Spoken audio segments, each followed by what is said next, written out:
দিলাম পাওয়ার, এই বেচাল দেখলি গলা কাটবো। কি বুঝলে? আপনার কথা তো আমি কিছুই বুঝতে পারছি না। বুঝবে বুঝবে, ধীরে ধীরে বুঝবে। কি বুঝলে? বলছি তো আপনার কথা আমি কিছুই বুঝতে ও, তো মাইনে তো পেয়ে গেছো বাছাধন, এখন এখানে দাঁড়িয়ে আছো কেন? নতুন বছরে সাহেব শুধু আমাদের মাইনেই দেন না, সাথে এক মাসের টাকাও বেশি দেয়। ও, কাজের যা ছিরি তাতে মাইনে দেওয়াই উচিত নয়। তো দেখছি খুব বেশি মাতব্বরি শুরু করেছেন মশাই। করবোই তো, আমি যে ম্যানেজার হয়েছি। আপনি ম্যানেজার হয়েছেন বলে কি মাথা কিনে নিয়েছেন নাকি? ও, তুমি আমায় ইনসাল্ট করছো? হ্যাঁ, তা তো করবেই। এদিক ওদিক থেকে দু পয়সা পকেটে ঢুকতো কিনা তা তো বন্ধ হয়েছে, রাগ তো হবেই। কি বললেন? আমি পকেটে ঢুকিয়ে নিয়েছিলাম, আপনি আমার চোর বললেন? এই, এই নিন আপনার টাকা। আপনার মতো ম্যানেজারের হাত থেকে টাকা নেওয়াই উচিত নয়। ও,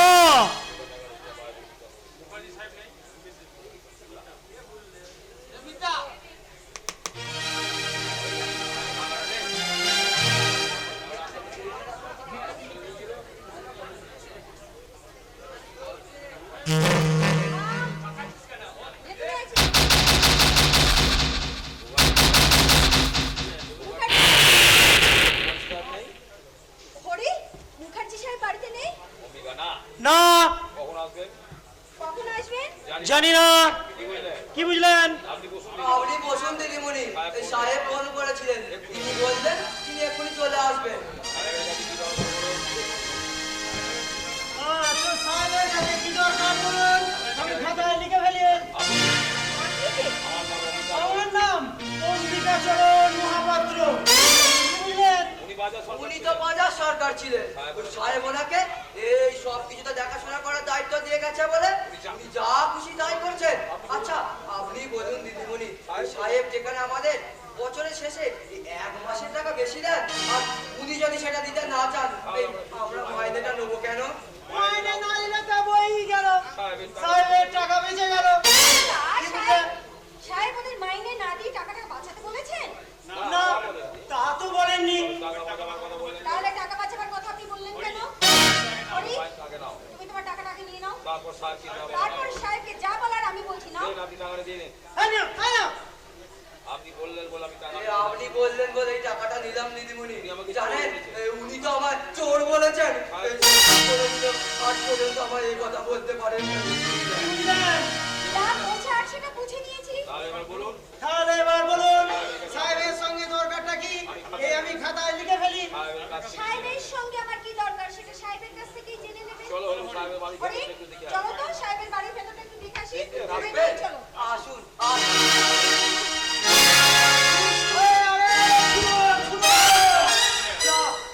এই চলে গেল, এখন আমি এই খাতায় কি লিখি বলুন তো? সাহেব আছেন? কি দরকার বলুন, আমি খাতায় লিখে ফেলি। আরে আছেন কি তাই বলুন। সাহেব এখনো অফিস থেকেই ফেরেননি। কি বুঝলেন? দাঁড়ান মশাই, সাহেব অফিস থেকে বেরিয়ে আছেন অনেকক্ষণ, আমিও তো অফিস থেকেই আসছি। ও, তো সাহেবের সঙ্গে দরকারটা কি বলুন, আমি খাতায় লিখে ফেলি। আপনি তো আচ্ছা ম্যানেজার হয়েছেন মশাই, আমি কি কোনো দরকারে আছি এখানে? রোজই আমায় দেখছেন, অথচ আপনার লেখাপড়াটা গেল না। ও, কিন্তু সাহেব গেলেন কোথায়? এই দীপক মিত্রের বাড়ি গেলেন না তো? আচ্ছা অম্বিকা বাবু, আপনি তো এ বাড়ির ম্যানেজার হয়েছেন, এই বাড়িতে নতুন কাউকে যাতায়াত করতে দেখেছেন? এই দীপক মিত্র নামে কোনো লোক অথবা কোনো মহিলা?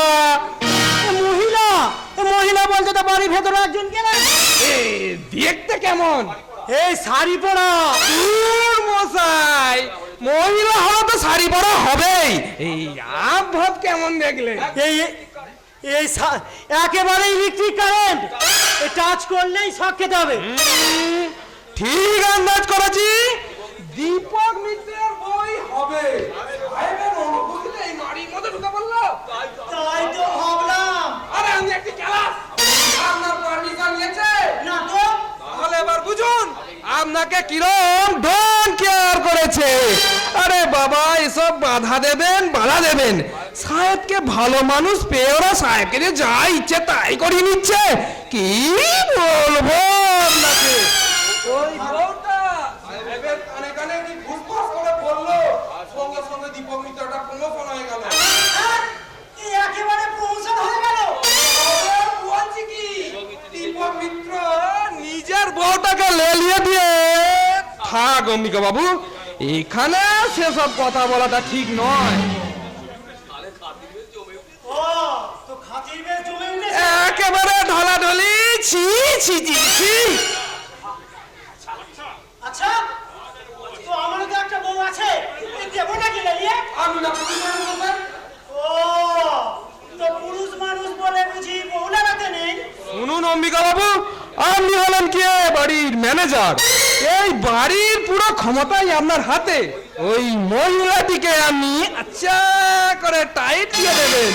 তো বাড়ির ভেতর থেকে বেরোনোর সঙ্গে সঙ্গেই ধরতে হবে। শুধু ধরা নয় অম্বিকা বাবু, একেবারে ঠেসে ধরবেন। যদি মনে করে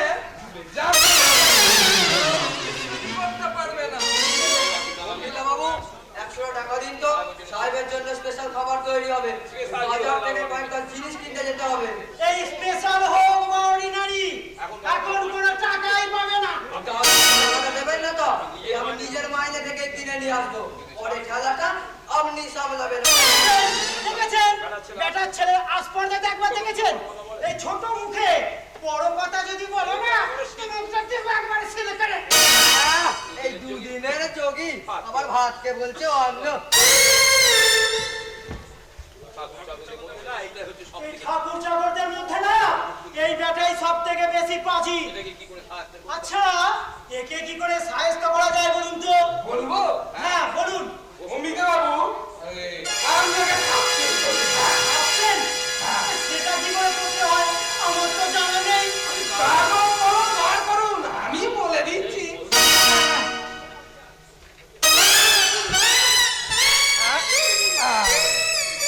হ্যাঁ বলুন। করে চাকরটার নাম লিখুন, ঠিক আছে?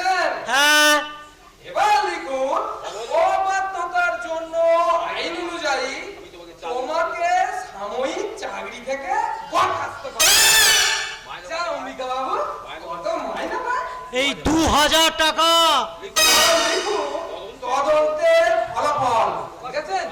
হ্যাঁ প্রকাশিত না হওয়া পর্যন্ত বেতনের 1/4 অর্থাৎ 500 টাকা তোমার পরিবারের ভরণ পোষণের জন্য দেয়া হয়েছে। এটা হয়েছে? হ্যাঁ ব্যাস, নিচে নামটা লিখে সইটি করে বাজাদনকে কাগজটা ধরিয়ে দিন। বলছি কেন? হরি হরি হরি হরি কোথায়? হরি এখনো আসেনি? এলেতে দেখতেই পেতেন। আরে অম্বিকা বাবু, ধরুন ধরুন। হ্যাঁ হ্যাঁ এই যে শুনুন শুনুন। আমাকে বলছেন? হ্যাঁ হ্যাঁ আপনাকেই বলছি। বলুন। আপনি পারমিশন না নিয়ে বাড়ির ভেতরে গেলেন কেন? সেই কৈফিয়ত কি আপনাকে দিতে হবে? হ্যাঁ আমি এই বাড়ির ম্যানেজার, কৈফিয়ত আপনাকে আমাকেই দিতে হবে। কি করে জানবো? আপনার আইডেন্টি কার্ড দেখান। কি হলো? চাপ! ওখানে বসে থাকুন।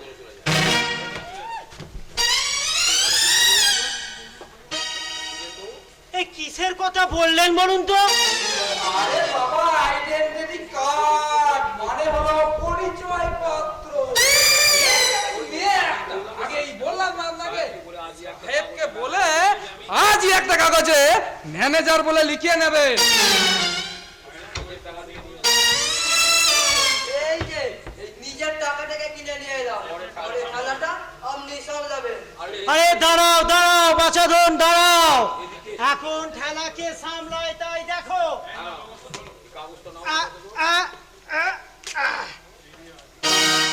এই কাগজটা নাও তো বাছাধন। কিসের কাগজ? কিসের কাগজ? পড়েই দেখো। কি প্যাচ প্যাচ করছেন? আমি কি চাই পড়তে জানি নাকি? চাকরি চলে গেছে, তবু বেটা তেজ দেখেছেন? কি বলছেন? আমার চাকরি চলে গেছে? সাময়িক বরখাস্ত, যেতে আর কিচ্ছু বাকি নেই। ব্রিটিশের তৈরি আইন বাবা, এই ব্রহ্মা বিষ্ণু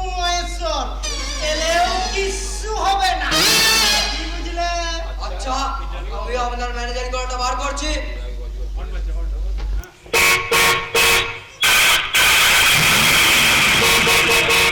এবার গাড়ি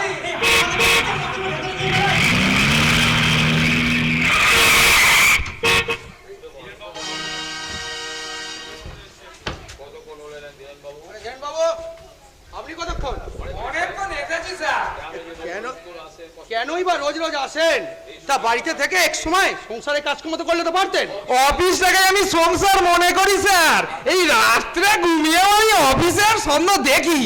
কতদিন যে আপনাকেও দেখেছি তা ঠিক নেই। তা আমাকেও আপনি সংসারে দেখেন নাকি? হ্যাঁ স্যার, কোনোদিন দেখেছি আপনি আমার পিঠ চাপড়ে কাজের তারিফ করছেন, আবার কোনোদিন দেখেছি অফিস স্টাফের 1000-5 ফাইল আমার বুকের ওপর চাপি দিয়ে তার ওপর দাঁড়িয়ে বলছে ইনকলাব জিন্দাবাদ, ইনকলাব জিন্দাবাদ। আর তখন আমি স্বয়ং মহাদেবের সাজে আবির্ভূত হয়ে ত্রিশূল দিয়ে খুঁচিয়ে খুঁচিয়ে আমার বুক থেকে সব ফাইল ক্লিয়ার করে দিচ্ছেন স্যার। ধীরেন বাবু, আজ আমি খুব টায়ার্ড আছি। আপনার যদি বলার থাকে তাড়াতাড়ি বলে ফেলুন। আমি বলছিলাম কি স্যার, টাইপ সেকশনে যে ছেলেটি এসেছে তার চরিত্রটা মোটেও ভালো নয়। সে আবার কি করেছে? রোজ লাঞ্চ টাইমে গিয়ে একটা মেয়ের সঙ্গে ঘন্টা খানেক কাটিয়ে আসে। অফিস টাইমের পর কে কি করলো দেখা, সেটা আমাদের কাজ নয় ধীরেন বাবু। After all we are not their moral guardian. আমি বলছিলাম কি স্যার, এই জিনিসটা তো রকা পড়ে যেতে বলেছে। আমরা যদি মেয়ে গঠিত ব্যাপারে একটু আধটু কথা দিতাম তাহলে আবার কোরআন কেস হয়ে যেত স্যার। ধীরেন বাবু, মেয়ে ঘটিত ব্যাপারে দেশটা রসতলে যায়নি। তা আপনাদের যুগে দেবতারাই বা কি করেছেন সে যুগে? শ্রীকৃষ্ণ তো ডজনের বেশি মেয়ে নিয়ে কেচ্ছাকাণ্ড করতেন স্যার। তবে এই যুগে যদি শ্রীকৃষ্ণ আবির্ভাব হতেন তা আপনারা তো তাকে পুলিশে অ্যারেস্ট করে দিতেন। তা যা বলেছেন স্যার। ধীরেন বাবু, আজ তাহলে আপনি আসুন। আচ্ছা স্যার। আর একটা কথা স্যার, দীপক মিত্রকে আপনি যে পোস্টে প্রমোশন দিয়েছেন সেখানে একদম ঠিক মতো কাজ করতে পারছে না স্যার। অফিসে স্যার কারাগুজো শুনছিলাম, তাই আপনাকে বললাম। আর নিশ্চয়ই আপনার কিছু বলার নেই। আমার না একটু আছে স্যার। এই স্যার, একটু ভালো করে টাইট দিতে হবে। কি বলবো স্যার, দুঃখের কথা। এরা আমার বইয়ের নাম নিয়ে ছড়ালে যে। আপনার বইয়ের নাম জানো কি করে? এই যে স্যার, আমটিতে পদ্ম লেখা। শয়তানগুলো আমটি দেখে নামটা চেনা ফেলেছে। বদমাশগুলো কি বলে জানেন স্যার, আমার নাকি এমন অভ্যাস হয়ে গেছে অফিসে কোনো কিছু না পেলে আমি আপনার কাছে গিয়ে বইয়ের নামে রিপোর্ট করে আসি।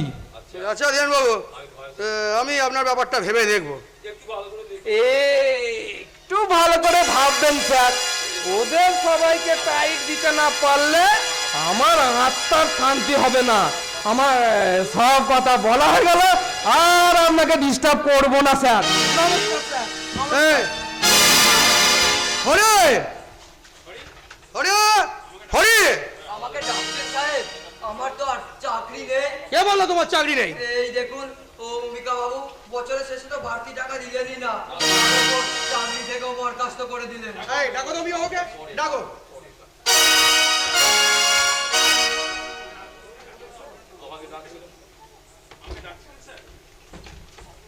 আমাকে ডাকছিলেন স্যার? এগুলো কি লিখেছেন? ও চাকরিটা আমি খেয়ে নিয়েছি স্যার। চাকরিরই খাবার জিনিস। ম্যানেজারের পাওয়ারটা দেখিয়ে দিলাম। এই হাকিম লড়ে তো হুকুম লড়ে না। আপনি এটা মাইনে দেননি কেন? মাইনে তো দিয়েছি স্যার, আবার টাকা? সেটা আমি বুঝবো। আপনাকে তো বলেছিলাম কোনো বছরে খাতা দেখে সবাইকে ঠিকঠাক করে পেমেন্ট দিতে। দেননি কেন? আমাকে একটা কাগজে ম্যানেজার বলে লিখে দিন স্যার। অনেকে আমার পরিচয়পত্র দেখতে চায়। কে দেখতে চায়? এই কিছুক্ষণ আগে একজন মহিলা আমার পারমিশন না নিয়ে এই বাড়ির ভেতরে চলে গেলেন। আমি বাধা দেওয়াতে আমার পরিচয়পত্র দেখতে চাইলো, আমি দেখাতে পারলাম না স্যার। মহিলা? কোন মহিলা? ওই যে সাহেব, ওই দুদিন আগে এক দিদিমণি এসেছিলেন, এই আমাদের সবাইকে বকাবকি করে গেলেন। ওই দিদিমণি আবার এসেছেন তো। অভিভাবক, আপনি নিজের কাজ করে যান। আচ্ছা, নমস্কার স্যার। এই ডেকে আনবো সাহেব? তা উনি ভেতরে কি করছেন? আপনার জন্য স্পেশাল খাবার তৈরি করছেন। ডাকো তো ওনাকে, ওনাকে ডাকো। ডাকতে হবে না, ডাকতে হবে না। আশ্চর্য, আপনি একবারে উইদাউট নোটিস আছে কি করবো বলুন? এসে দেখলাম আপনি নেই। আপনার ঠাকুরের মানে রান্নার ঠাকুরের একটু ডিস্টার্ব হলো আর আমার সময়টাও কেটে গেল। নিন, খেতে শুরু করুন।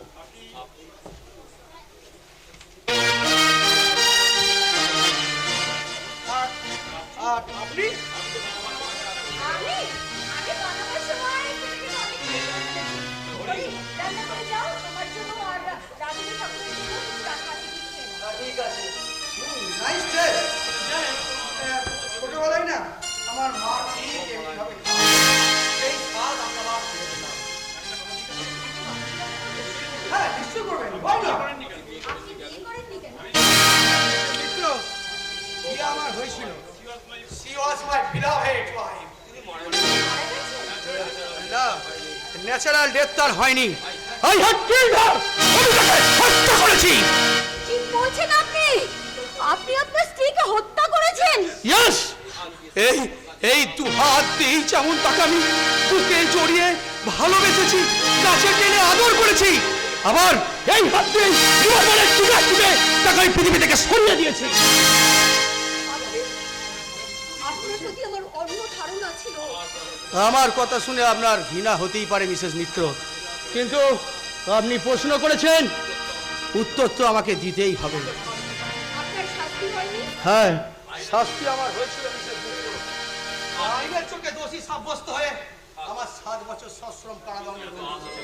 কিন্তু আদালত সেই সময় স্বীকার করতে বাধ্য হয়েছিল আমার হিংস্র হয়ে যাওয়ার একটা যুক্তিযুক্ত কারণ ছিল।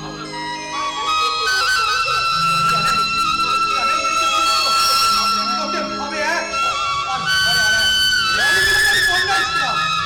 মডার্ন ক্লাসের সময় তাকে আমি কলকাতায় রেখে গিয়েছিলাম। তার চিঠিগুলো যখন আমি দেখলাম, সে যেন মনে হতো আমার নিজের কাছেই দাঁড়িয়ে আছে। কিন্তু সে কথা 6 মাসে অনেক কমে গেল। তারপর শুধুই নিয়ম রক্ষা। 1 বছর পর এসে কি দেখলাম জানেন মিসেস মিত্র? মাই বিলাভেড ওয়াইফ একজন কার শয্যা সঙ্গী হয়ে অকাতরে ঘুমোচ্ছে। আমার বিলাভেড স্ত্রী অকাতরে ঘুমোচ্ছে। For this moment, I became back a soldier like a dog. তোমার তার ভাঙলো না। না, না মিসেস মিত্র, তাকে আমি সারা জীবনের মতো ঘুম পাড়িয়ে দিয়েছিলাম। এই কথাটাও আপনার শোনা উচিত ছিল। না না মিসেস মিত্র, 1 বছর যার ধৈর্যের বাঁধ ভেঙে যায় তার কোনো কৈফিয়ত থাকতে পারে না মিসেস মিত্র। অত্যন্ত দুঃখের ব্যাপার। মিসেস মিত্র, আপনি যেদিনকে স্বামী ট্রান্সফারের ব্যাপারে আমার কাছে বলতে এসেছিলেন, সেদিনকে আমি একজন সত্যিকার স্ত্রীকে দেখেছিলাম। স্বামীর প্রতি আপনার একটা অগাধ ভালোবাসা আমি উপলব্ধি করে ফেলেছিলাম। সেটা তো নিজের সংসার বাঁচাবার জন্য আমাকে শুধু করতে তাই হয়েছে। নয় মিসেস মিত্র, আপনার ওই স্টেট ফর অননেসের মধ্যেই আমি একজন সত্যিকারের মহিলাকে দেখেছিলাম। শুধু 1 কাপ চা খায় আপনি যেটুকু আমাকে কোম্পানি দিয়েছিলেন, আমি বড় অভিভূত হয়ে গেছিলাম। বড় লোভনীয় মনে হয়েছিল আপনার এই সহচর্য। আর এই জন্যই মনে হয় পুরুষের বাড়ির প্রতি এত আকর্ষণ। আপনি আবার বিয়ে করেননি কেন?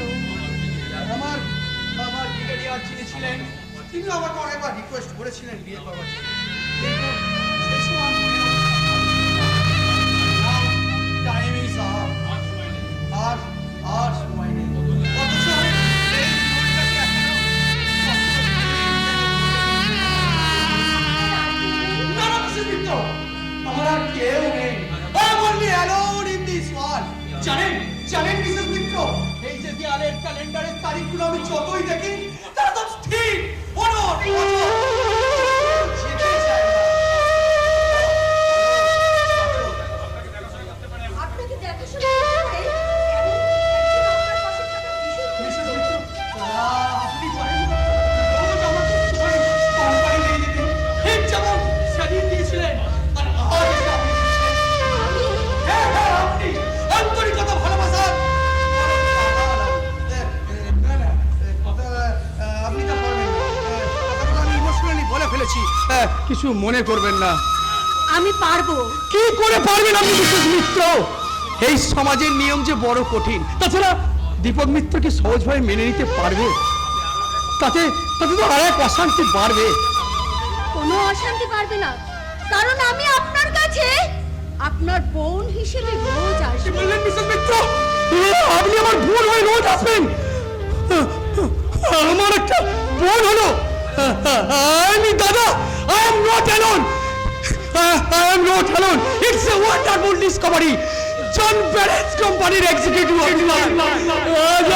বাচ্চা ছেলের মতো আমার করে কাজে। কি করে শান্ত হব মিসেস মিত্র?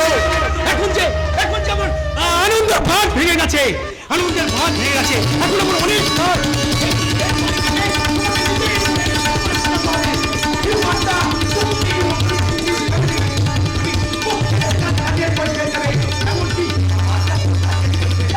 আমি একটা বন্ধন চাই।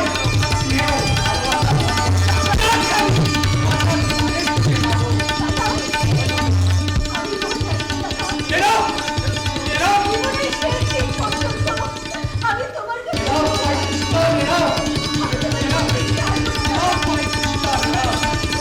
আমি আর কিচ্ছু চাই না মোনামর। জানো মোনামর, এতদিন সবাই আমাকে ভাগ বলে জেনেছে, আজ থেকে একজন মানুষ হিসেবে আমাকে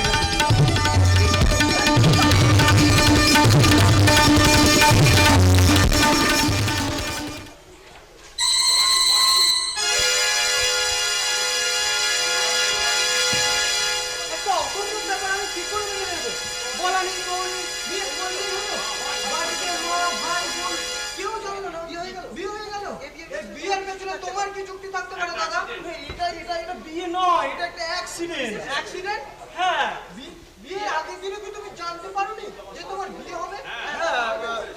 তা বুঝতে পেরেছিলাম।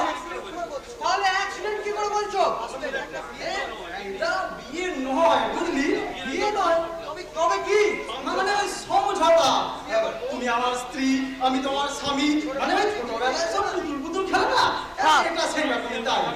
থাক দাদা, আর শাক দিয়ে মাছ টাকার দরকার। যা কাণ্ড তুমি করেছো, আমি দেশে গিয়ে কি বলবো? দেশে গিয়ে তুই আবার কি বলবি? তাছাড়া তোর বৌদিকে তো আমি আর দেশে নিয়ে যাচ্ছি না। চুপ করো, বৌদি বলো না। কাকে একটা নিয়ে এসেছে।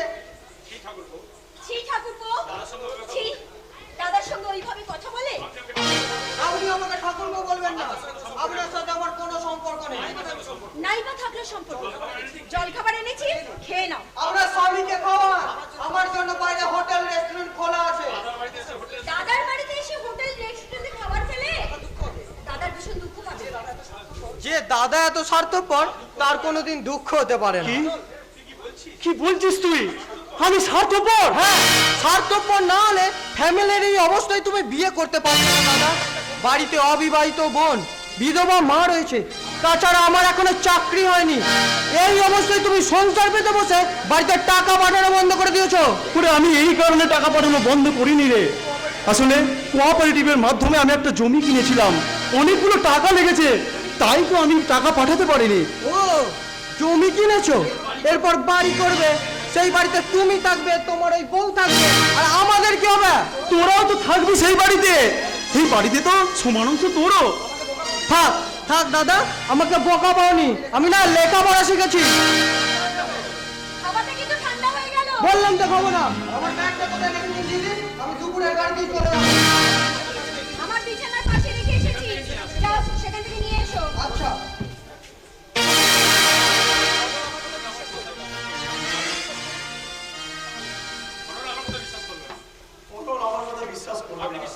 কিন্তু আপনি বিশ্বাস করুন যে আমি কোঅপারেটিভের মাধ্যমে যে জমিটা কিনেছি তাতে ওর নাম আমি জয়েন্টলি রেখেছি। কি হবে? এখন আর কোনো কিছু বলে ওকে আটকে রাখা যাবে না। আপনি কি আরামে ধরে রাখতে চাইলেন? কি বললেন আপনি? আমার জন্য আপনাদের পরিবারের সুখ শান্তি সব নষ্ট। আমি তা চাই না। আমি সেটা চাইছি। আপনি আমাকে বিয়েই করেননি। অপবাদ এইভাবে কেন নেবেন? কিন্তু নিজের আপন নয় না।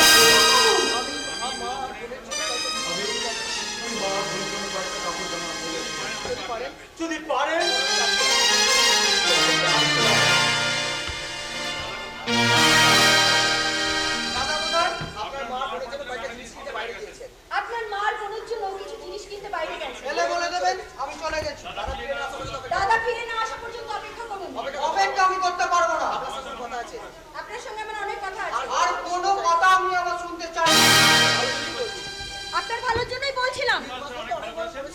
মাস ধরে না আপনি আমার অনেক ভালো করেছেন, আর ভালো করতে হবে না।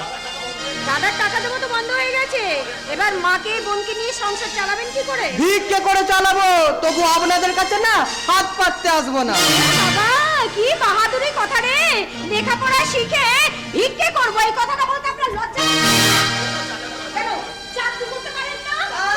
চাকরি যেন গাছের ফল, চাইলেই একটা পাওয়া যায়। মাত্র একটা চাকরি, কত লোককে আমি কত রকমের চাকরি দিলাম আর ও বলছে আপনি আপনি আপনি অনেক লোককে অনেক চাকরি দিয়েছেন। দিয়েছি তো, আমার ক্ষমতা আছে। আপনি তো আমাকে একটা চাকরি দেখি আপনার ক্ষমতাটা। অনাত্মীয়কে চাকরি কেন দেব? আমার কোনো আত্মীয়কে চাকরি দিলে সে আমার অনেক ভালোবাসবে। আমি অনাত্মীয় হলাম? দাদা বৌদি দাদা বৌদির সঙ্গে যে সম্পর্ক রাখতে চাই না, তার সঙ্গে আমার কিসের আত্মীয়তা শুনে? কি হলো? বসে পড়লেন কেন? একটা চাকরি পেলে আমার খুব ভালোই হতো। দাদা এতদিন আমাদের টেনে এসেছে, সংসারের দায়িত্ব তো এবার আমারই নেওয়া উচিত। দিন না বৌদি একটা চাকরি দিন না। না, আমাকে বৌদি বলবেন না। আপনার দাদা কাকে না কাকে ধরে নিয়ে এসেছে, এবার বৌদি বলতে আছে নাকি? যা বাবা, আপনি তো আবার উল্টো পেঁয়াজ দিতে আরম্ভ করলেন। আমার মাথা ঠান্ডা হলো তা আপনার মাথা গরম হয়ে গেল। ব্যাপারটা কি জানেন, আমার একটু অভিমান হয়েছিল। দাদা বিয়ে করলো অথচ আমরা কি কিছু জানতেই পারলাম না। নাহলে বিয়ে তো কত আনন্দ নিয়ে হলো। দাদা একটা কেন 100টা বিয়ে করুন।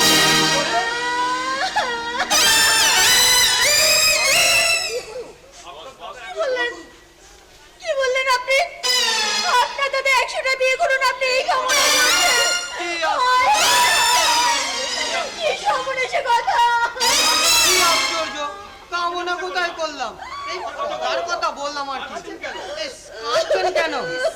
মেয়েরা এমন ফ্যাচ ফ্যাচ করে কাঁদতে পারে যে শুনুন, চোখটা মুছে নিন। কি করে মুছবো? কাছে রুমাল নেই। এই রুমালটা দিয়ে চোখটা মুছুন। আপনি মুছিয়ে দিন। আচ্ছা। বাবা, চোখ মোছানোর জন্য খুব এক্সপার্ট মনে হচ্ছে। কজনের চোখ মুছেছো? হ্যাঁ, দেখ, কাট করলে কি হবে স্যার? ধরে ফেলেছি, ধরে ফেলেছি। কোথাও কিছু নেই। আপনি একেবারে ধরে ফেলেছেন। চাকরি দেবেন তো? না, চাকরিটা দেবেন তো? হ্যাঁ, দেবো, নিশ্চয়ই দেবো। কিন্তু আমি বলছি, আমি যা বলছি তা শুনবে। হ্যাঁ হ্যাঁ হ্যাঁ, শুনবো শুনবো। বসো।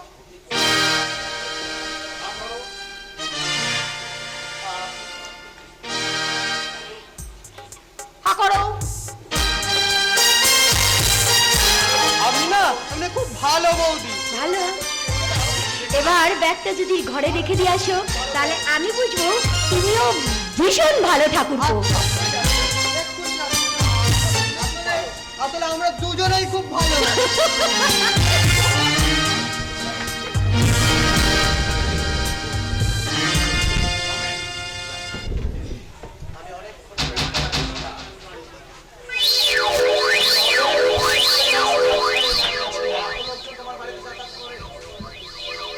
এত লোকজন তোমার বাড়িতে যাতায়াত করে যে তোমার সাথে তো ভালো করে কথাই বলা যায় না। তুমি কেন এসেছো এখন? এই যে বলে গেছিলাম 1 সপ্তাহ পরে আমি আবার আসবো। কি ভেবেছো তুমি? চাইলে আর টাকা পাওয়া যাবে? আরে রাগ করছো কেন? এটা তো আমার পাওনা টাকা। এই একই কথা তুমি বারবার কেন আমার মুখ থেকে শুনতে চাও? এটা আমি বুঝতে পারি না। আজ আমি তোমাকে একটা পয়সাও দেবো না। 1 পয়সাও না? এতটা বোকা তো তুমি নও। এমন সুন্দর সংসার পেতে বসেছো, টাকা দিতে পারবো না বলছো? দাও, টাকাটা আমাকে দাও। তুমি এখান থেকে চলে যাও রমেন, বাড়িতে লোক আছে, জানাজানি লোক আছে? তোমাকে বিপদে ফেলতে তো আমি চাই না। শুধু আমার ভাবনাটা আমায় দিয়ে দাও।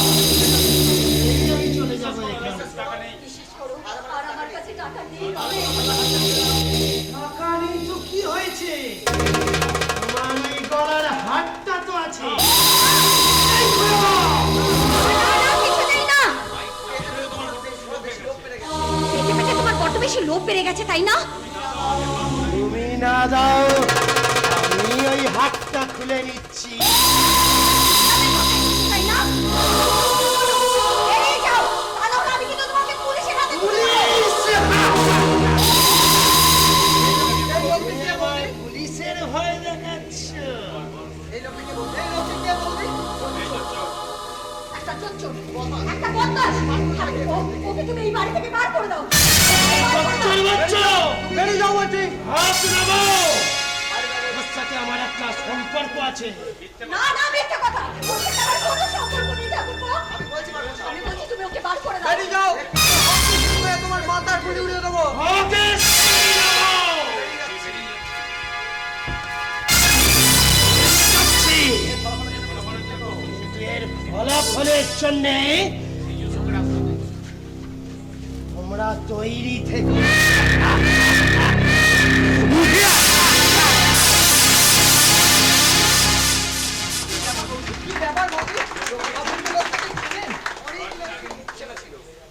অনেকদিন আগে মুখ চিনা ছিল ঠাকুরপো।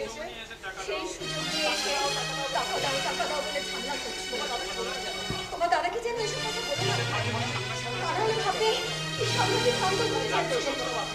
আচ্ছা যাক, এসব কথা বাদ দাও। তোমার জামা প্যান্ট ব্যাগপত্র সব গুছিয়ে রেখেছে তো ঘরে? কখন আর বার করবো? বাইরে তো চলে এলাম।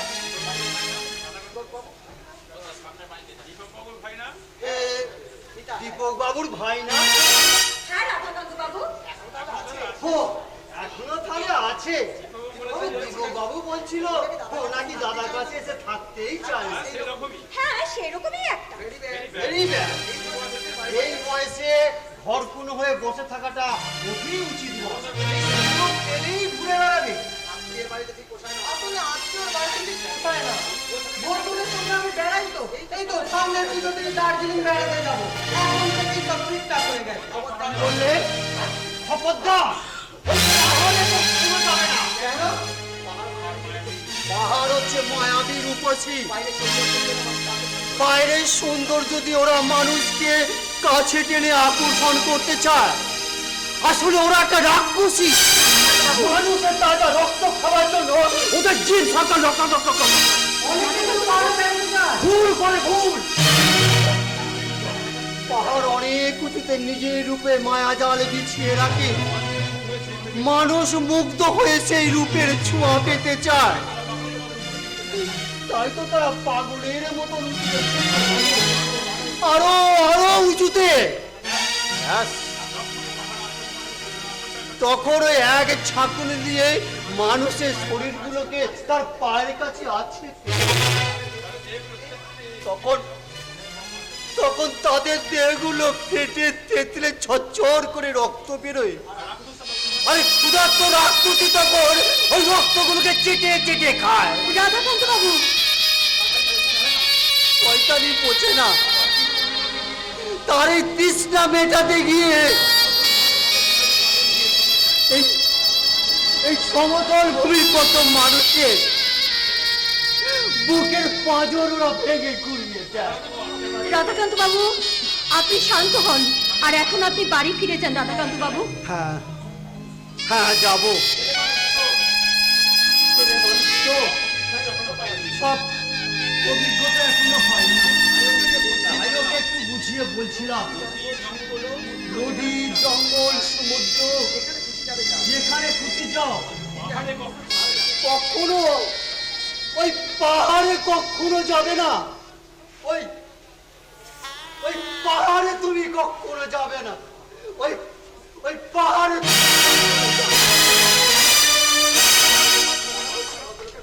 আচ্ছা বৌদি, দাদা বলছিল ভদ্রলোকের মাথাটা নাকি খুব খারাপ। না ভাই, মাথাটা খারাপ ছিল। আসলে ওনার মেয়ে জামাই মারা যাওয়ার পর ওরকম হয়ে গেছে। তখন তুমি বসো। বসো, তোমার দাদা এলে বলো আমি বাইরে গেছি, আমি একটু কাজ সেরে আগে। তাড়াতাড়ি আসবে। এই বললেই কিন্তু পালিয়ে যাবো। পালালেই হলো। আচ্ছা, একটু বলো তো, আরে আছো, এই লাঠি জড়িয়ে টানতে টানতে নিয়ে আইও।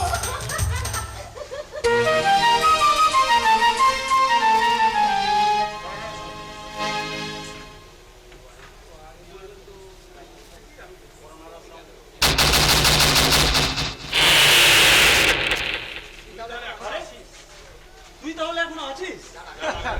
যা রাগারাগি করছিলি, তোর বৌদি কোথায় রে? বাইরে গেছে।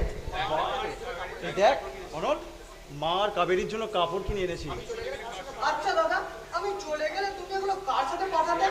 সে একটা ব্যবস্থা আমাকে করতেই হতো। আচ্ছা, তোর মাথাটা কি করে এত ঠান্ডা হলো আমাকে বলতো। একটা চাকরি পেয়ে গেলাম যে। চাকরি? হ্যাঁ? কেন বৌদি? আশ্চর্য হওয়ার কি আছে? কেন তুমি জানো না বৌদি তো অনেককেই অনেক চাকরি দেয়? হ্যাঁ হ্যাঁ হ্যাঁ, ঠিক বলেছিস। তোর বৌদি তো হলো এমপ্লয়মেন্ট এক্সচেঞ্জ, চাকরি চাইলেই চাকরি পাওয়া যায়। যাক, তোকে শান্ত হতে দেখে আমার বেশ ভালোই লাগছে। হ্যাঁ, আমি কি তোমার মতো অবুঝি নাকি? আমার বুদ্ধি আছে। হ্যাঁ, তা তো আছেই, তা তো আছেই। এনে তুই একটা লজেন্স খা। শোনো দাদা, তুমি এতদিন যা করার করেছো, এবার বাকি কাজগুলো না আমাকেই করতে হবে। বাকি কাজ? বাকি কাজ আবার তুই কি করবি? তুমি আর বৌদি জোরে বাড়িতে গিয়ে মাকে প্রণাম করবে। সেখানে একটা ছোটখাটো অনুষ্ঠান তো করতে হবে। এই সবাইকে না বললেও পাড়ার দু একজনকে নেমন্তন্ন করে তো খাওয়াতে হবে। আমি কি ভাবছিলাম মানে আরো বছরখানেক দেরি করে মস্ত বড় একটা অনুষ্ঠান করবো। বছরখানেক দেরি কেন?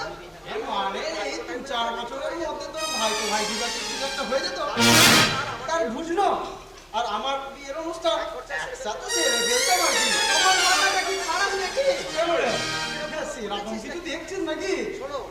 শোনো, এই সপ্তাহটা আমি এখানেই থাকবো। এরপর তুমি টাকা পয়সার ব্যবস্থা করে নাও। এক্ষুনি আমি বাড়িতে সব ফোন করে জানিয়ে দিচ্ছি। তুই তাড়াহুড়ো করছিস কেন? শুভ কাজে দেরি করা উচিত নয়। আর বৌদি এলে বলে রেখো ফার্স্ট ক্লাস করে রান্না করে রাখতে। আজ থেকেই তোর খাওয়া দাওয়া আরম্ভ হয়ে যাবে।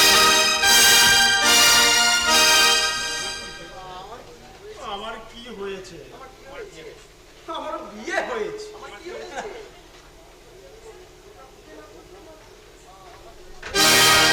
আমার বড্ড দেরি হয়ে গেল বুঝলি? হ্যাঁ, এই মন্দি এখনো আসেনি? রাস্কেল, এটা প্রেম করার জায়গা? আরে রাগ করছিস কেন? কথা ছিল মন্দি আর আমি এখানে একসঙ্গে মিট করবো। কেন? গড়ের মাঠ আছে, লেকের ধার আছে, সেখানে গিয়ে প্রেম করতে পারো না? আমি বাড়ি ভাড়া দেবো আর তোমরা এখানে এসে প্রেম করবে? রাস্কেল, এই যে তুই কথাটা বললি না, শুনে আমার ভীষণ খারাপ লাগলো। আচ্ছা, বন্ধু হিসাবে আমার প্রতি তোর তো একটা কর্তব্য আছে নাকি? নাকি ভাবছি নিজের বিয়ে হয়ে গেছে বলে আর কারোর বিয়ে করার দরকার নেই? তুই বেরো, বেরো আমার বাড়ি থেকে। আরে মঞ্জু রাগ করবে তো? কি করেছে তোর মঞ্জুর? তুই বেরো। আরে যা বাবা, আমি আবার কি করলাম? আরে মন্টু তুমি এসে গেছো? আরে আমি তো ভাবলাম তুমি আমার আগেই চলে এসেছো। চল চলো ভেতরে যাও। আরে দাঁড়ান দাঁড়ান, দীপকদার সাথে কতদিন পরে দেখা হলো। কেমন আছেন দীপকদা? না, ভালোই আছি। মঞ্জু, তোমার সঙ্গে আমার কিছু কথা আছে, হ্যাঁ বলুন না দীপকদা। কিন্তু এই উল্লুকটার সামনে বলা যাবে না। যাও, গল্প করে এসো, আমি তোমাকে পরে বলবো। ওই দিনটা ভেতরে আছে তো? না না, ও একটা কাজে বেরিয়েছে। তাহলে আরে তাহলে আবার কি? তাহলে তো আমাদের ভালোই হলো। আপনার না একদম লজ্জা শরম নেই। পিতা বাড়ি নেই, আমার না ভীষণ খারাপ লাগছে। আরে বৌদি নেই তো কি হচ্ছে? দীপক তো আছে। হ্যাঁ, আমি তো আছি সর্বদা। আকাশের চাঁদ দেখে দেখে, নদীর ঢেউ গুনে গুনে যখন তোমাদের গলা শুকিয়ে আসবে তখন আমাকে বলো, আমি তখন ট্রে হাতে তোমাদের জন্য চা নিয়ে গিয়ে ধরবো। এই না হলো বন্ধু। আরে না না দীপকদা, আপনাকে অত কাজ থেকে কষ্ট করতে হবে না। আমি বরং আপনার জন্য চা করে আনি। হ্যাঁ, তাই ভালো, চলো। এই রাস্কেল, তুই কোথায় যাচ্ছিস? তার মানে আমি এদিকে যাচ্ছি, তুই বাইরে যা। যা, যা রে। তোর না কোনো কাণ্ড জ্ঞান নেই। আচ্ছা শুধু চাটা খেলে তোর কি হতো? হ্যাঁ না কোথাকার বাপের কাছে যেন খেতে পাইনি।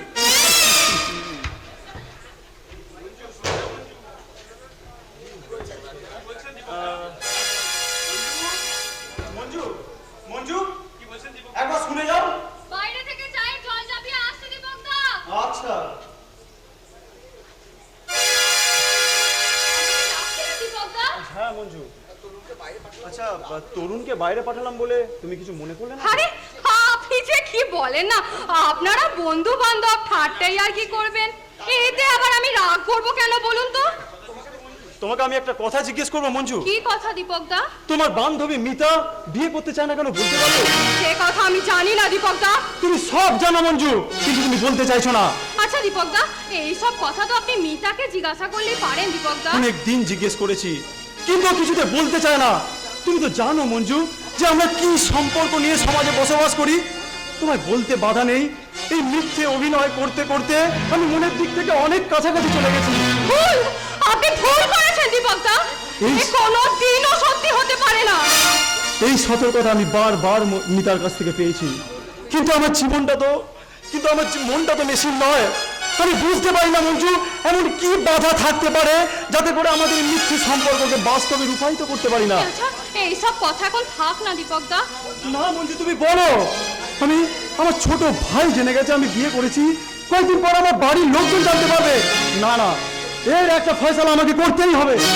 কিন্তু কিন্তু আপনি আগে কথা দিন আমাকে যে মিতার সমস্ত সত্যি জানার পরেও আপনি মিতাকে ছেড়ে চলে যাবেন না। আমি না না না না, ও যদি আমাকে দূরে সরিয়ে না দেয়, আমার পক্ষে সরে যাওয়া কোনোদিনই সম্ভব হবে না। মিতাকে আপনি যেভাবে দেখেন সেটা ওর আসল রূপ নয় দীপক দা। ও শুধু বাঁচার জন্য একটা মুখোশ পরে আছে মাত্র। কিসের মুখোশ? কুমারীর মুখোশ। মিতা মিতা বিধবা। তোমার একটা না, তুমি মিথ্যা কথা বলছো। তুমি মিথ্যা কথা বলছো মঞ্জু। মিতার জীবনটাই অবিশ্বাস্য দীপক দা। ছোটবেলায় বাবা মা দুজনেই মারা যায়, আর তারপরে বিয়ের পরে মেয়েটা স্বামীর ঘরটাও বেশি দিন করতে পারে না জানেন। এইভাবে নিজের পরিচয় গোপন করে রেখেছে কেন? কি লাভ হচ্ছে তাতে ওর? অনেক লাভ দীপক দা। এখন আপনাকে সব বলা সম্ভব নয়। বলো মঞ্জু, বলো। আজ আমি সব শুনবো। আজ আমি নিজের চুপ করে এসেছি। স্বামী মারা যাওয়ার পর শ্বশুর বাড়ির অমানসিক অত্যাচারে মিতা ঘর ছাড়ে।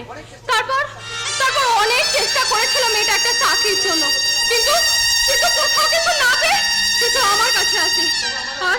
আর তখন আমাদের অফিসের লোক নিচ্ছিল, আর আমাদের ওই শয়তান অফিসারের স্বভাব আমি খুব ভালো করে জানতাম। আর তাই যত সহজে চাকরি পেয়ে যায়, তাই আমি ওকে একটা কুমারী সাজিয়ে আমাদের অফিসে নিয়ে গিয়েছিলাম। আর তারপরে সবকিছুই আমার জানা। দীপক দা, কি ভাবছেন? সব গোলমাল হয়ে গেল মঞ্জু। অঙ্ক কষে কষে একটা আমি হিসেব মেলাতে গিয়েছিলাম, কিন্তু আমার পুরো হিসেবটাই গড়মিল হয়ে গেল। এই সব কথা তো আমি আপনাকে বলতে চাইনি দীপক দা। না না, বলে তুমি ভালোই করেছো। অনেক হালকা করে দিয়েছো তুমি আমাকে। কোন পথে যাব, কি করব, আমি কিছুই বুঝে উঠতে পারছিলাম না। কি করবেন তাহলে আপনি এখন? কিছু তো একটা করতেই হবে।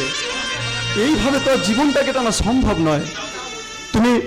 তুমি যাও মঞ্জু, এতক্ষণে নিশ্চয়ই চায়ের জল ফুটে গেছে। হ্যাঁ ঠিক আছে।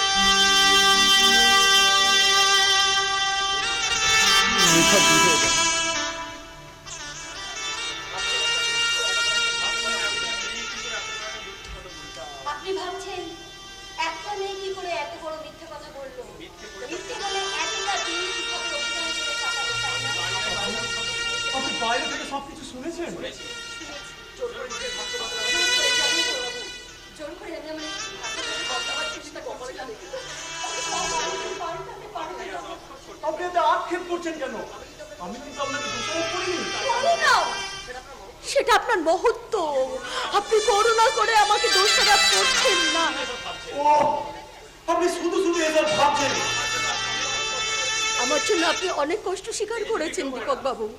এই পৃথিবীতে কোনো কিছু আজকাল দিনে করে না।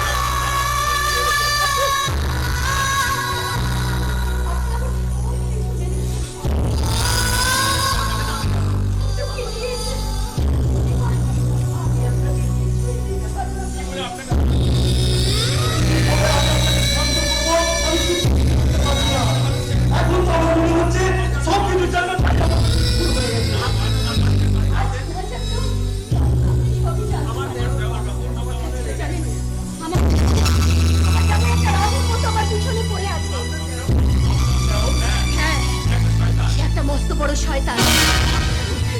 আমি এতদিন শুধু তাকে ঘুষ দিয়ে এসেছি আমার চাকরিটা যাতে সে নষ্ট না করে দেয়, কিন্তু আজ সে এসেছিল। আজ আমি কোনো কিছু না দিয়ে তাকে ফিরিয়ে দিয়েছি। আমি জানি কালকেই হয়তো সে আমার অফিসের বসকে গিয়ে সবকিছু বলে দেবে, তারপরে আমার চাকরিটাও আর থাকবে না। নাই বা থাকলো আপনার চাকরি, আমার তো থাকবে। দীপক বাবু, সেটার সম্ভব নয়। দীপক বাবু, সেটা সম্ভব নয়। আমি আমি আপনাকে মুক্ত করে দিয়ে চলে যাচ্ছি দীপক বাবু। দয়া করে আপনি আমার সব ছলনা সব অভিনয়ের কথা ভুলে যান দীপক বাবু, সব ভুলে যান। আর আপনার কথা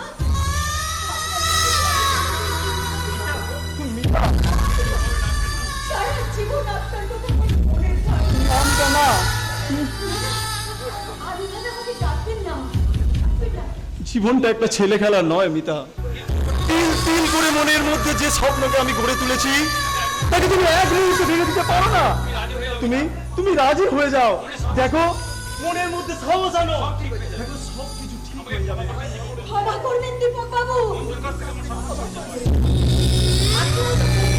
আমার সম্পূর্ণ পরিচয়টা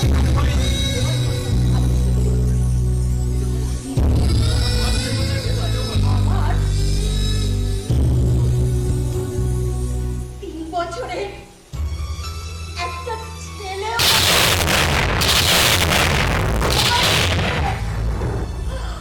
আমার ছেলে দীপক বাবু, আমার ছেলে।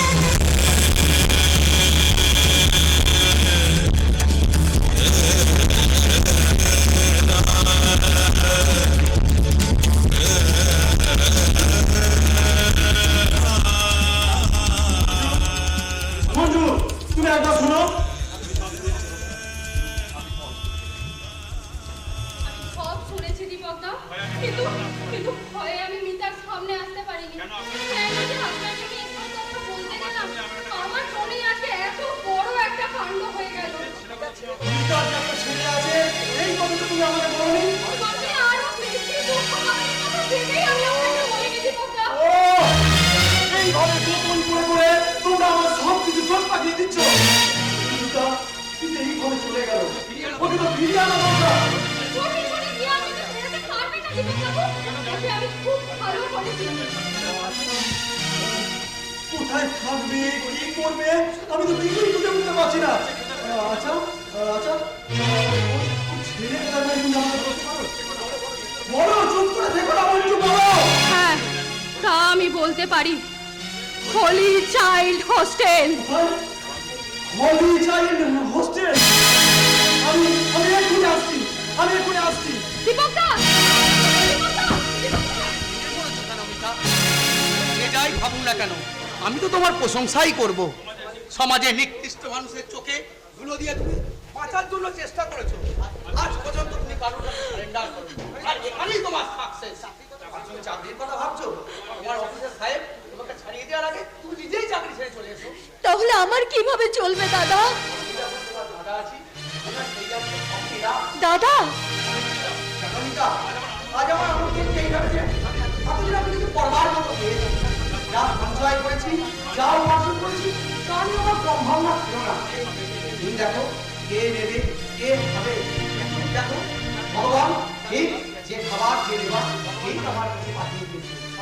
সবই ঠিক হয়ে গেল না, কিন্তু তোমার এই বেশ, এই সাজসজ্জা আমার চোখের সামনে যে ম্লান হয়ে আসছে, এই ভেবে আমি যে অস্থির হয়ে উঠেছি। এটা তো আমার নকল সাজ দাদা। তা হোক বোন আমার, এই সাজেই তোমাকে আজীবন আমি দেখতে চাই, এই সাজেই তোমাকে আমার ভালো লাগে। তার হয় না দাদা, আমার মুখোশ তো খুলে পড়েছে। আর তাকে জড়িয়ে ধরে রেখে কি লাভ? তোমার ব্যক্তিগত ব্যাপারে আমি কোনোদিন জোর করিনি, শুধু ভাবছি আমাদের এই সমাজ কতগুলো অমানবিক কাণ্ড করে রেখেছে, যা এই সভ্য যুগে কোনোদিনই বরদাস্ত করা যায় না। আপনি অহেতুক ভাবছেন দাদা, আমার জন্য এত ভাবতেন না। আপনি তো আমার ছেলের দায়িত্ব নিয়েছেন, তাতেই আমি নিশ্চিন্ত হয়ে গেছি। আমার জীবন ওইভাবেই কেটে যাবে দাদা। না না মিতা, না না না মিতা, এ হতে পারে না। এই এই একটা প্রচন্ড বিস্ফোরণ হওয়া দরকার, সাথে করে মনের আশা আকাঙ্ক্ষা দমনকারী এই সামাজিক নিয়মগুলো ভেঙে ঘুরিয়ে দেওয়া যায় না। দাদা দাদা আপনি ভীষণ উত্তেজিত হয়ে পড়ছেন দাদা। কেন হব না বলো মিতা? চোখের সামনে একটা ফুল, তাজা ফুল আগুনে ঝলসে দেওয়া হচ্ছে, তাই ভেবে যে আমার বুকটা তোলপাড় করে উঠছে। দাদা আপনি চুপ করুন দাদা, চুপ। Yes yes, I should stop it. Hari Hari Hari. আমাকে ডাকছেন সাহেব? দিদিমণি আজ থেকে আমার পাশের ঘরটাই থাকবে। হ্যাঁ, ঠিক আছে। আসুন দিদিমণি। আচ্ছা থাক, আমি নিয়ে যাচ্ছি, তুমি যাও। আসো আসো মিতা, এসো এসো।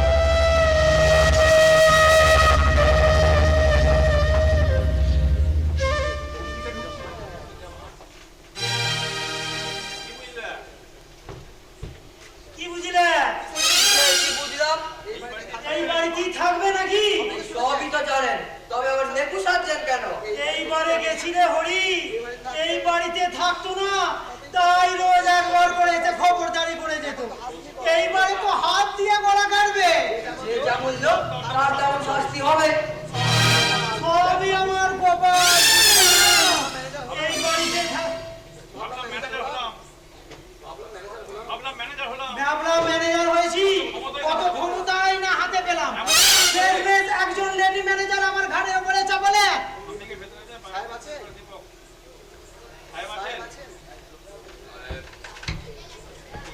সাহেব আছেন? আছেন? কি একটু বলতে পারবেন যে অফিসের মিত্র সাহেব একটু দেখা করতে এসেছেন? সাহেব অফিসের আজ কোনো লোকের সঙ্গে দেখা করছেন না। আমি তাহলে চলে যাচ্ছি।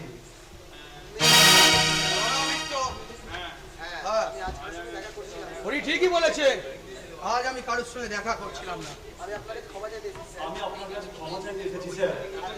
এতদিন আমার আর মিতার সম্পর্ক আপনি যা জানতেন, আমি সব কথা শুনেছি মিত্র, তার জন্য তোমাকে ক্ষমা চাইতে হবে না। মিতা কি এখানে এসেছিল? হ্যাঁ, সে এখানেই আছে, কিন্তু আজ যে আমাকে দুঃখের সঙ্গে বলতে হচ্ছে যে তোমরা খেলতে খেলতে মাঝপথে খেলা শেষ করে দিয়েছো। যার জয় পরাজয় কিছুই নির্ধারিত হলো না। বিশ্বাস করুন স্যার, আমি কোনো কিচ্ছু ভাঙতে চাইনি। আমি করতে চেয়েছিলাম অনেক বড় করে, মজবুত করে, কিন্তু হঠাৎ একটা দমকা হাওয়া এসে সবকিছু তছনছ করে দিয়ে চলে গেল স্যার। এতে তোমার কোনো দোষ নেই মিত্র। এ যুগের রীতি অনুযায়ী মনের যন্ত্রণা মনে পুষে রাখতেই হবে। তোমার আর কি করার আছে বলো? আমি মিতার সঙ্গে কয়েকটা কথা বলতে চাই স্যার। আপনি যদি আমাকে একটু হেল্প করেন। হ্যাঁ অবশ্যই, যদি আপত্তি না থাকে, হ্যাঁ আমি ওকে পাঠিয়ে দিচ্ছি। তুমি বসো, তুমি বসো।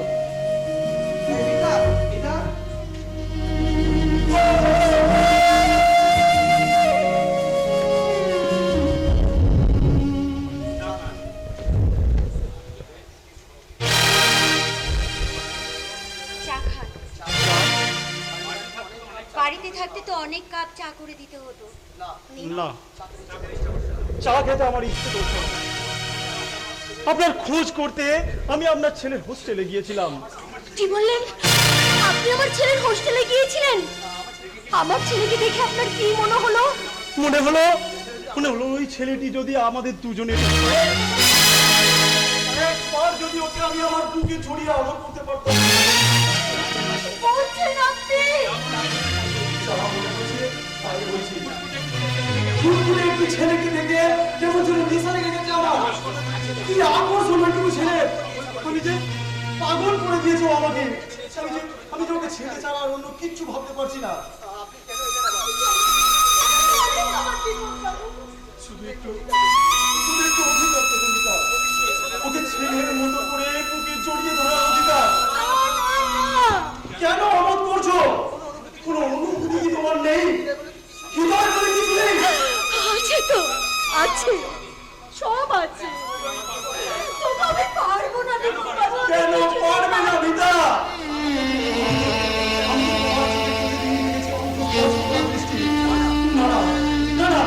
তুমি কিছুতেই অস্বীকার করতে পারো না। সেই বিন্দু বিন্দু স্পর্শেই তো আজ আমি উত্তাল হয়ে উঠেছি। আজ তুমি কিসের ভয়ে নিজেকে গুটিয়ে রাখতে চাইছো মিতা? আজ আমি আগুনের মাঝখানে দাঁড়িয়ে সব প্রশ্নের মোকাবিলা করতে এসেছি। জীবনের বিনিময়ে ওই ছোট্ট ছেলেটাকে আমি আমার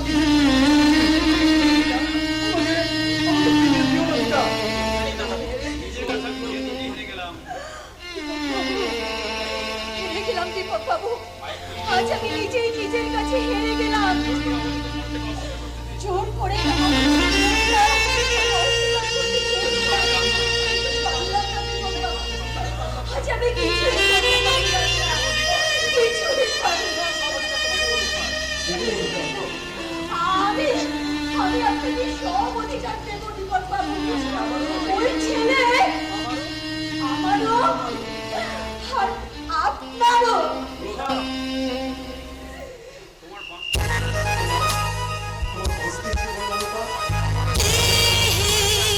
ভীষণ করে পরে চলুন তো।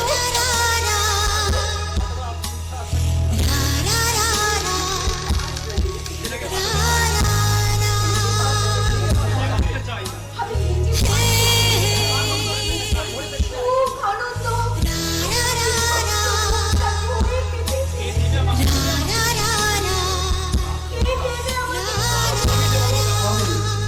আমি রঞ্জিতা কোনো পালা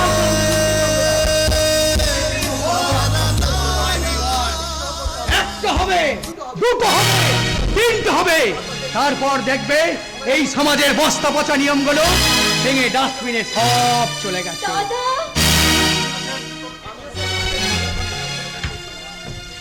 আমিও তো স্যার দীপককে ঘন্টা খানেক ধরে এই কথাগুলো বুঝিয়েছি, কিন্তু মনে মনে ওদের যখন কানেকশন হয়ে গেছে, বাইরে থেকে বডি দুটোকে ফিউজ করিয়ে লাভ কি? আরে তুমি কোথা থেকে এলে আমার? আরে আমি তো দীপককে পেছন থেকে দম দিয়ে চালাচ্ছি, আরে ও তো হাল ছেড়ে দিয়ে বসেছিল। তোমার এই চলি অ্যাপারেন্স আমরা সাময়িক যে বেদনা অনুভব করেছিলাম ভগবানের কাছে কামনা করি তোমাদের নতুন জীবন সুখ শান্তি আনন্দে ভরপুর হয়ে উঠুক।